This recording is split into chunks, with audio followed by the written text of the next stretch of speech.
Hello everyone, welcome to another installment of Dan's Vinyl Corner. I am Dan, this is my Vinyl Corner, and today we'll be going through some picks that have just been on my turntable recently and some of my musings about, records, pressing comparisons, things of that nature. To start, I would like to discuss one record that's been on my turntable a lot lately, in several forms, and that would be Led Zeppelin 1. I have two copies of this record right here. This one is a first U.S. specialty pressing of an unknown engineer. It's not the George Piros cut. And this one is the recent digital remaster that was managed by Jimmy Page.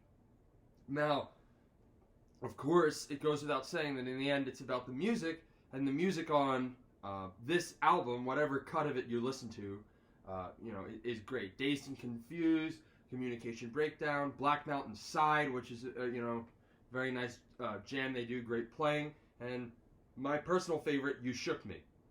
Now, I've gone out of the way to do a pretty comprehensive pressing comparison of both of these, and also asked a few others to listen to it, both select tracks through speakers and also through headphones, and understand in a sort of blinded comparison what others thought as well.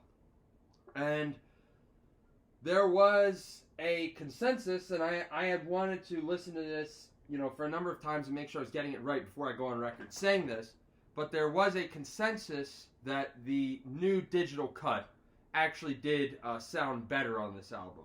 This recording on both versions, at least that I have, right? I can't comment on anything I haven't heard, but on both of these two, there is very little in the way of mid-range, and the recording is either highs with the cymbals, the hi-hats, the vocals, or lows with the larger drums, the bass, and the guitar, and so by nature of the recording, it's kind of hollowed out in the middle.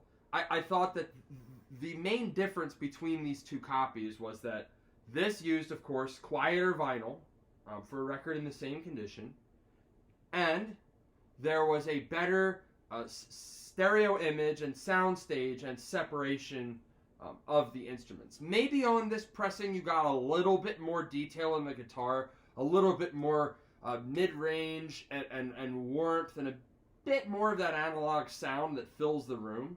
But I think you could listen to this pressing and you're not going to get analog sound that fills the room the way you would on a Pink Floyd or Allman Brothers record. It's just not there. That warmth. So for me, this was the clear choice. It's also cut pretty hot, and there is an exaggeration maybe of the highs, a certain brightness, which I think is applied tastefully. It's not strenuous to listen to, and I think it just makes the album sound hotter and it makes it sparkle more. This is, of course, a classic album. I only have these two pressings, and in summary, this Led Zeppelin 1, I thought the recent digital cut was better than a first U.S. specialty pressing because it was cut a bit hotter and brighter. There was a better stereo image and sound stage of the instruments, and you didn't really lose out on mid-range.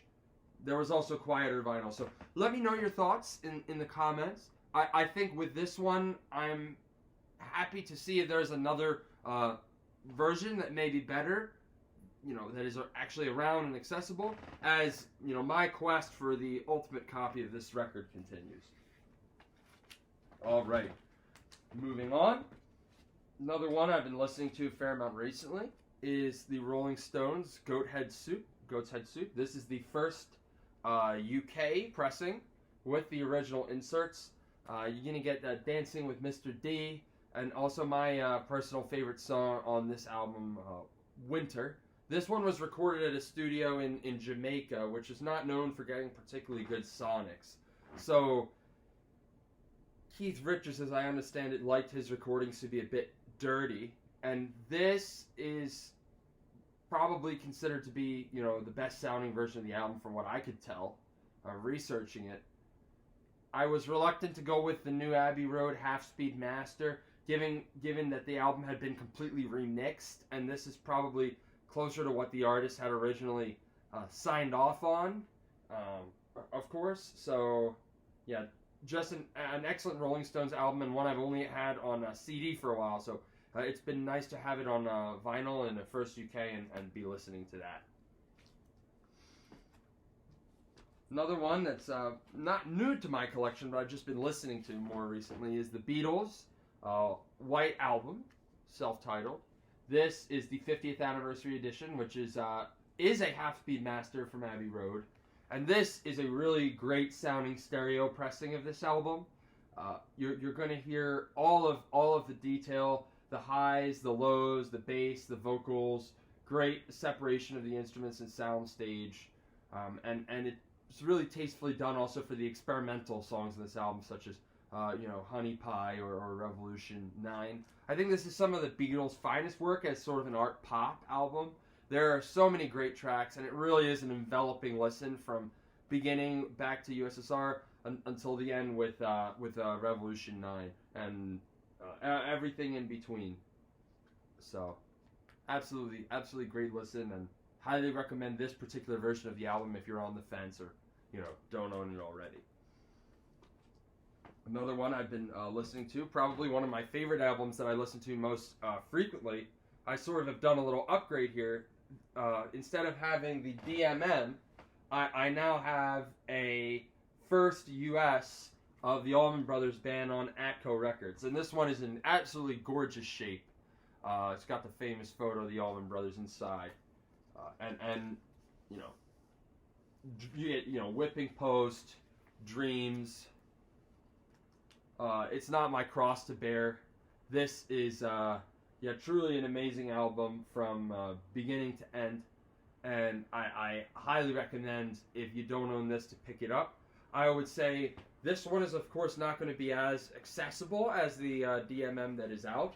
And the DMM can be right for a certain kind of serious listener. This is one album where I thought the mastering choices made at the time of the original pressing make sense. There's a very deep analog sound that fills the room with bass and with the warmth of the guitar when you play the album. The sound isn't quite as clean as you'll get on the DMM, but to me the DMM is cut like a jazz record, and it sounds a bit anemic. There's not as much punch and warmth as you should get on a classic southern rock record like this. So, but again, the DMM can be right for a certain kind of serious listener who wants to appreciate the instruments and wants to hear the jazz side of the Allman Brothers insofar as the playing and the jams are concerned. So certainly a respectable copy if that's the kind of thing you're looking for. But this, again, is the first US on Atco Records, and one of my very favorite records I own. I'm very glad that I did make this upgrade. Next, we have Bob Dylan's Highway 61 Revisited. This is a second US Pittman press, stereo. Absolutely great album. Starts with Like a Rolling Stone, which some say is the best song of all time in modern albums.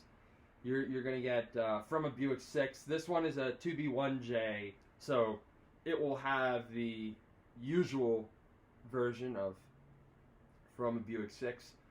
You'll get,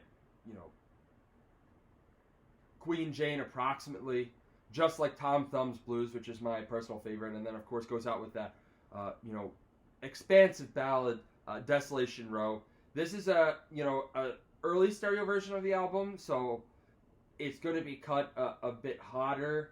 The vocal is going to be more forward in the mix, and it will just have a little bit more of that tube or analog sound. There's a pretty good distribution across the highs and mids. Again, not too much low end on this album, but does sound really nice, and of course some great songwriting and ballads from an American poet there. And that is on the Columbia 2i label. Another one I've been listening to is one I've talked about before, which is Metal from Pink Floyd. This is a second UK on the Harvest label, and I've really been getting more into this. The first side, of course, sounds a bit, more singer-songwriter, acoustic, kind of folky. And then side two, you start to notice a parallel with Phantom of the Opera, and definitely in any case a great jam with some experimental parts, and very fun to listen to. Very fun listen. And again, probably my favorite Pink Floyd song, Fearless, will be on there. Also been listening to some Neil Young. So one is from the Neil Young Performance Series, which is the Sugar Mountain 1968. This is the first edition, pressed at Tokoyase in Japan on 200-gram vinyl. It's like a concert, in your listening room or wherever you listen to your records. They really have dedicated a lot of vinyl to each song, so you're not going to get any groove distortion. This one was cut by Chris Bellman, and you're going to get good versions of songs like Birds and Sugar Mountain.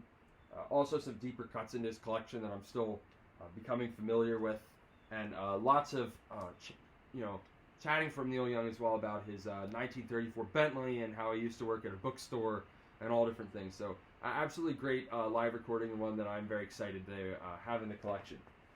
And finally, another Neil Young, which is his new album with Crazy Horse, Barn.